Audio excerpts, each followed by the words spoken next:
Attic air is always high with mold. So if you look around this room here, we've got these little attic doors. We got 3 of them in this room. This is a nice bedroom. But what can happen is, if these doors aren't sealed very well, you get a lot of this attic air coming in. We're going to show you the biological content, which is going to be mold, bacteria, yeast, and what it would be as we open this door here. It's going to start zeroing out. You can actually smell and feel the heat. I look where we're at here. Dramatic change in the biological range.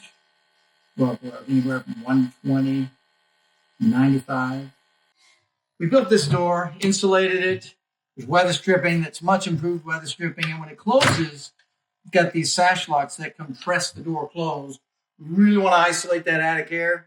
If you looked in that attic, there would be no mold in there at all, right? It looks clean, doesn't smell great, but the content of that air, with some testing that I've done, not just with the particle count, is always very high with mold. So if you have a room like this, you have to make sure that you isolate that attic air from the living area so that you don't end up with problems.